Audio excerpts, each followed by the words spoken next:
Hi everyone and welcome to the garden. So I'm going to start doing an autumn display outside my garage door here. This area, I love dressing this area. I usually dress it in the spring with all spring bulbs.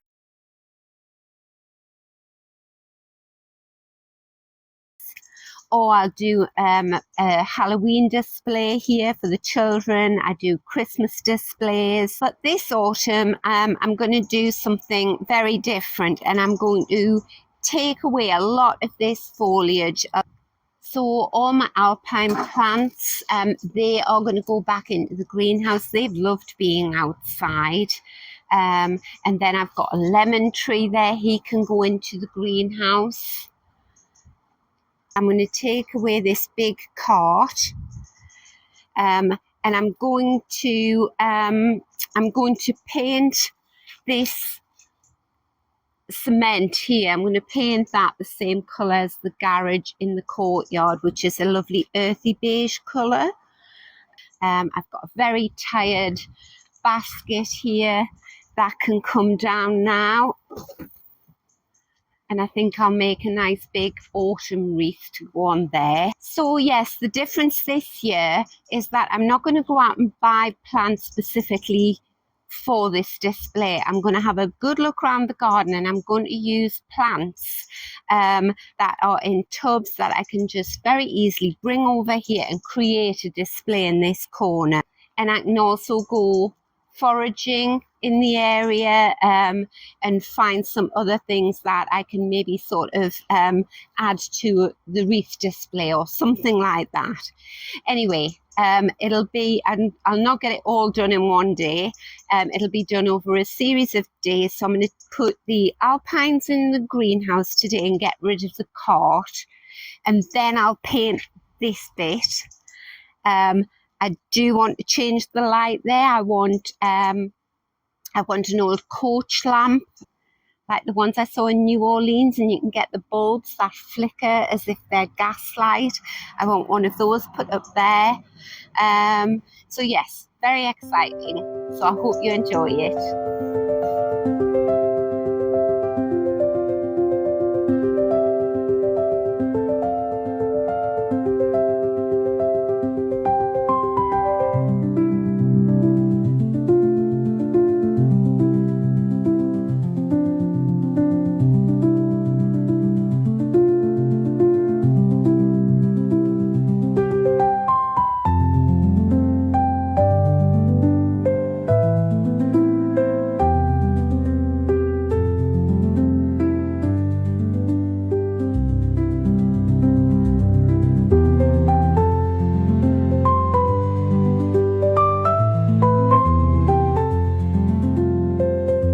Right, so I'm going to start painting these pillars. It won't take me long, about 5 minutes. So I'm going to use a masonry paint, an exterior masonry paint for this.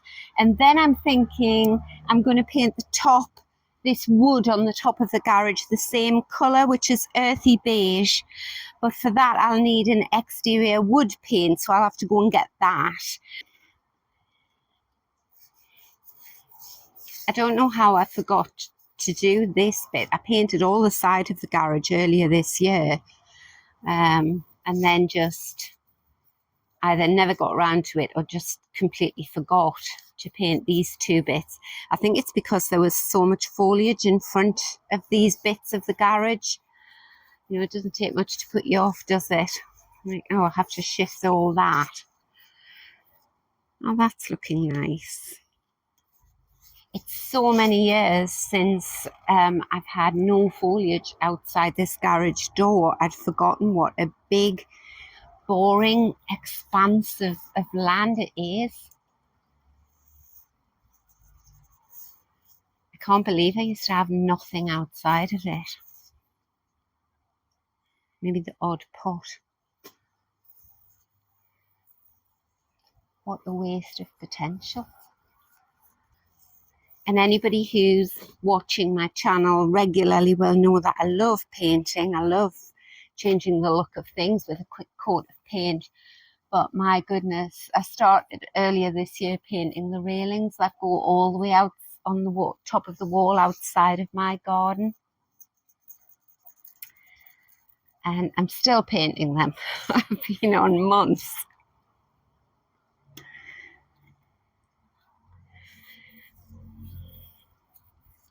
In the UK, we have a saying. We say, if something's taken for ages, we say, oh, it's like painting the Forth Road Bridge. And that is a bridge in Scotland. And it was so big that it was said as soon as they got from one side to the other painting it, they had to start back at the beginning again because it took so many years to paint the Forth Road Bridge. So that's where that saying comes from. That's what my railings are like. I started painting them during COVID, and I still haven't finished.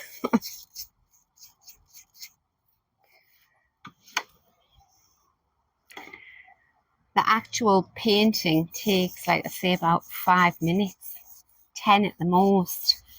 But it's taken me hours all morning to move all these plants from outside the garage door. Lots of them were in pots that were destined for the garden, so I've had to go and make room in the borders for them. And then obviously you come across weeds and you have to take them out. You have to move plants around, so that's what's taken up all the time. Anyway, I'm sure it's going to be worth it.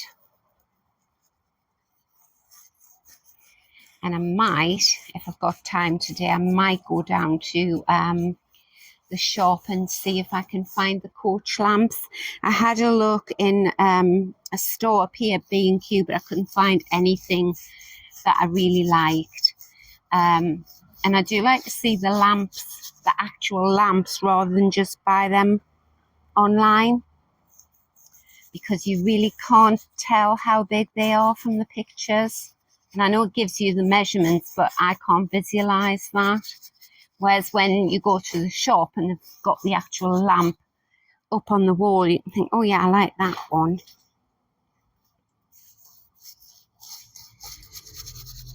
And then, of course, I'll have to get an electrician to come and change these lights over for the coach lamps. The other thing I discovered the other day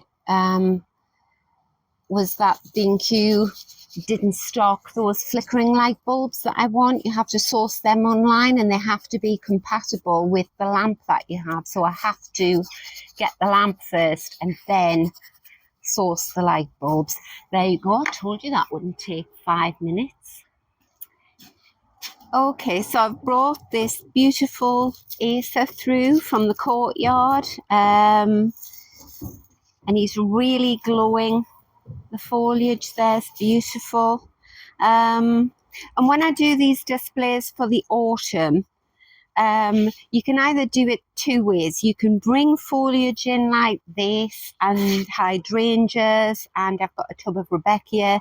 And I know fine well that display is only going to last me for, say, 2 weeks. I've got a little fairy rose here.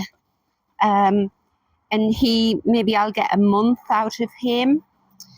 And then the flowers will die and I'll probably have no foliage. So I might be okay with that. You might be okay with that. Or you might think I haven't got time to keep moving plants around when they go over. So you might want something just evergreen.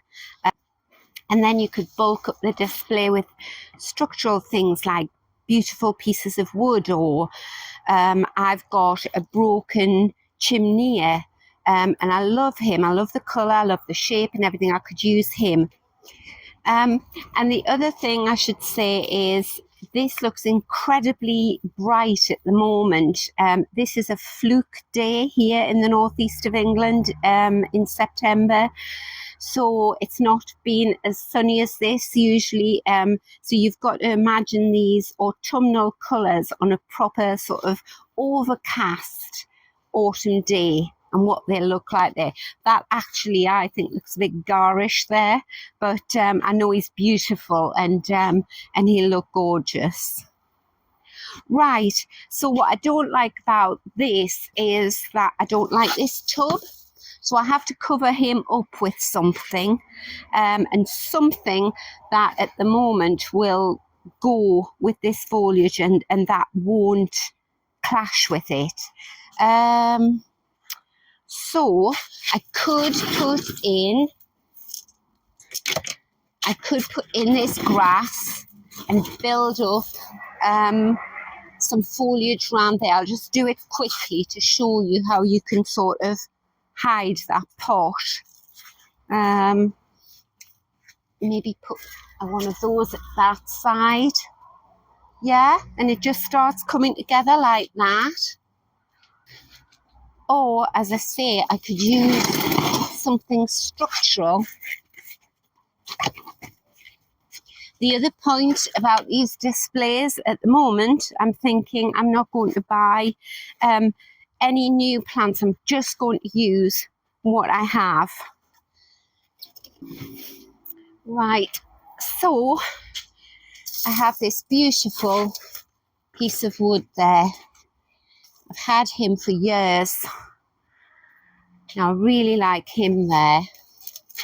It was really funny. I had this hedge behind me here cut down by a gardener. I've got a video out on it. It was a huge, tall hedge, and we had it cut down so it's more manageable for me. And the young guy took all the bits and all the hedge trimmings away and that, and I just caught him picking this up in one hand and carrying it off down the drive. I said, no, I want that. Right, so yes, I like that, but I still need to camouflage that pot. I've got a tub of chrysanthemum and I've got a hebe.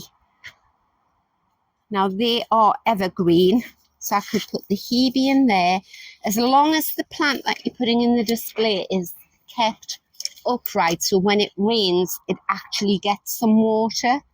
So that looks nice, doesn't it? And then I could put the chrysanthemum down there. I've also got this, so this is a coleus and it's just going to seed now, but the foliage is still lovely, and this coleus likes the sun. So I could put him in there, or because he's in a red pot, I think actually the coleus would look better like that.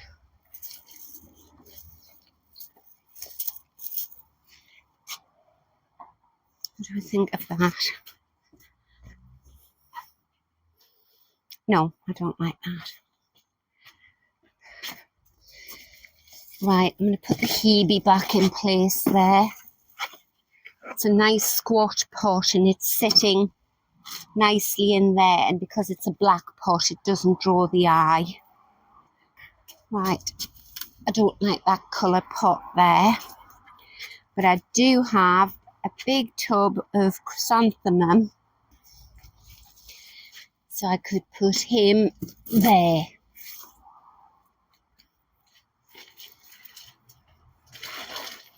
Now the chrysanthemum and the hebe, they will stay evergreen right through the winter.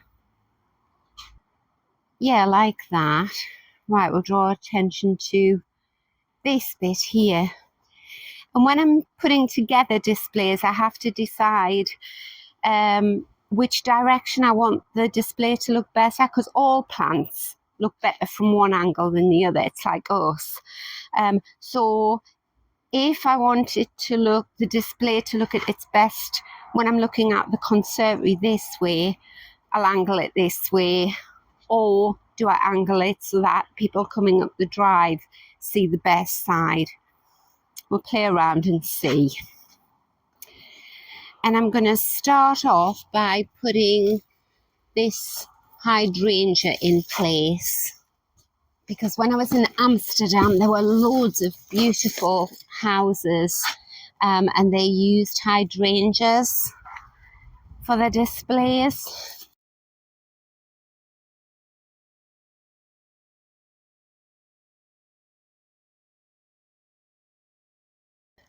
It wasn't that long ago, but some of their hydrangeas were going over already. They still looked gorgeous. So he's lovely. And then I have this one. So that's nice.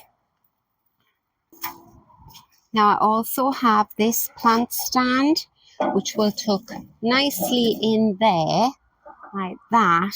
And it's tiered, so I can put some nice greenery on there. So maybe a nice,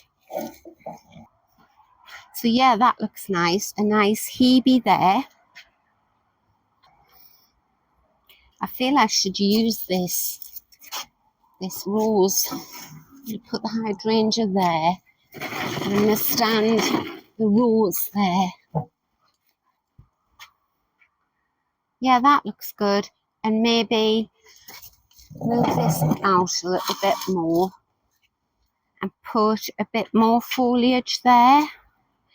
Now, what could I have there? What about that? That is a Wigelia, but the foliage is a lovely colour. Right, yes, you know, I think I like that. I think I'm going to be restrained and just have that there. And then when I get the nice big coach lamp on there, that'll be beautiful. And then I've got some little pots with these beautiful variegated geraniums in. Grow these for the foliage, and I can just cover the legs of that up there. Actually, I've got another one as well. Move him into place like that. And then just to add some more interest to this area here, I've got some lovely grasses.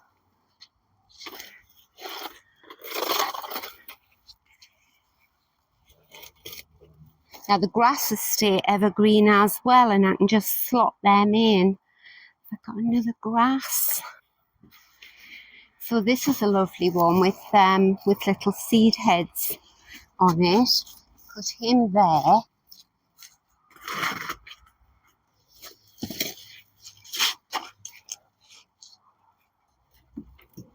And then the other thing I've got, which will stay in leaf all winter, is this beautiful Nandina with lovely purple foliage there. Put that there. Actually, let's swap them around. So it's like that. Yeah, I'm happy with that. And I've got some more evergreens here that I can tuck behind there. You down there.